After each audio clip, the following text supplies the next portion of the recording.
Ok, hello, j'espère que vous allez bien. Moi ça va pas, mais on est là. Voilà, il n'y a pas à être aussi honnête. Ouais, franchement, cette journée assez mitigée. Et je tenais aussi à m'excuser parce que la vidéo sort un peu plus tard que prévu. Donc je fais le challenge vraiment au fil de l'eau, hein, janvier 2025. Et c'est vrai que la semaine dernière c'était archi occupé. J'avais vraiment pas le temps de bosser sur ça, de monter les vidéos, donc me voici. Donc Dieu merci, j'ai quand même pris des notes et pendant ce temps j'en profite pour ranger mes habits parce que voilà, je préfère pas vous montrer l'état de mon appartement. Bref, donc premier sujet qui m'est remonté, c'est l'importance du sommeil. Que Dieu veut que je me repose et que je lâche prise. Mon action, c'est dormir minimum 7h30 par jour. Passer des moments avec Dieu tous les jours. Ok, ça c'est le premier point. Ensuite on va passer au deuxième. Donc par rapport au sommeil, franchement ma relation avec le sommeil elle est extrêmement positive. Depuis bébé j'ai toujours été une enfant qui aimait dormir. J'aimais les siestes à la maternelle. J'aimais dormir en classe. J'étais quand même une élève qui aimait bien les cours, on va pas se mentir. Et aujourd'hui encore, j'aime dormir. Depuis que j'ai commencé à m'intéresser à la productivité, efficacité, tout ça là, j'ai commencé à avoir ces habitudes de me lever tôt,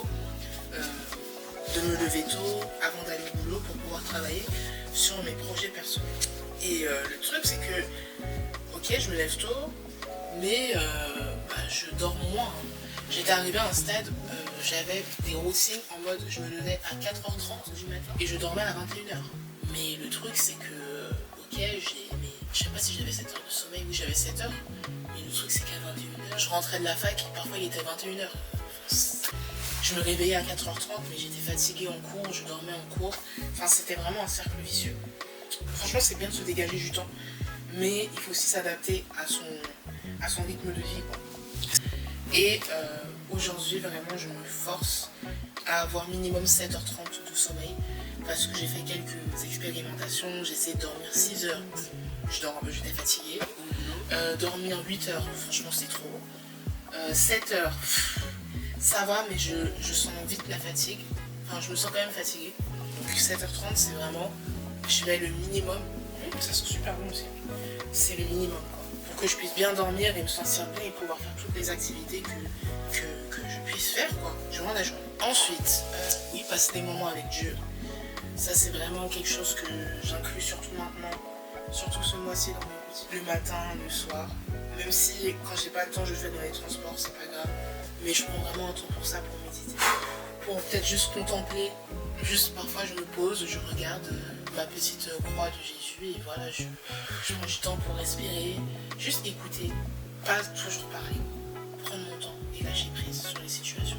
Donc ça c'était mes premières notes. Ensuite il y avait une note sur les amitiés. Ah là là, quel sujet. Je pense que ça mériterait un nouveau challenge.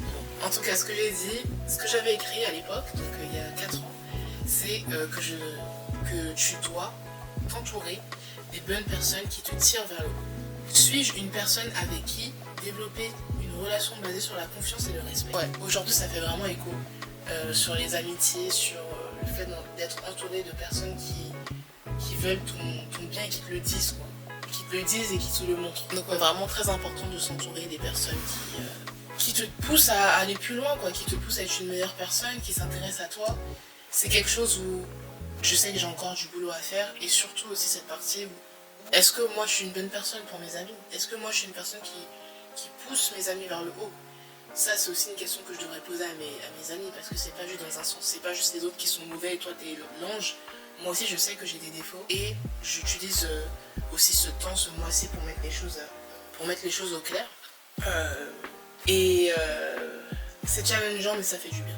Le fait de se couper aussi des réseaux sociaux, ça fait que je me coupe aussi de mes amis hein, finalement. Et j'ai vraiment eu cette semaine, la semaine dernière, beaucoup de pensées culpabilisantes. En fait j'ai été aussi agréablement surprise parce que j'ai pu avoir quelques messages, j'ai pas vraiment tout coupé, je garde quand même ma messagerie ouverte, hein, pour pas exagérer, de quelques amis qui qui m'ont envoyé des messages pour savoir si j'allais bien, quoi. Donc ça fait plaisir, ça fait vraiment plaisir. Voilà. On sent la meuf qui veut pas tout dire. Mais je regrette pas mon choix d'avoir fait ce challenge ce mois-ci. Ah oui, ok. Et j'avais cité aussi Ecclésiaste 4, 9, 12. Je vais mettre le verset. Je vais mettre le verset à l'écran. Donc moi, ma question que je me posais en 2021, c'est est-ce que ce n'est pas mieux d'être seul? Parce que, en fait, dans ce verset, ce que j'ai compris, c'est que, en gros, si tu es en danger, si tu tombes, c'est mieux d'être avec quelqu'un parce qu'il pourra te rattraper, il pourra te porter secours, quoi. D'accord, il faut être entouré, mais faut-il encore être entouré des bonnes personnes? Et pour moi, je suis jamais seule parce que j'ai toujours Dieu avec moi. Mais je peux comprendre aussi le fait de chercher aussi un autre être humain, quoi. On est des êtres sociaux. Voilà. Je vais m'arrêter sur ça pour cette semaine. Je vous souhaite le meilleur et prenez soin de vous.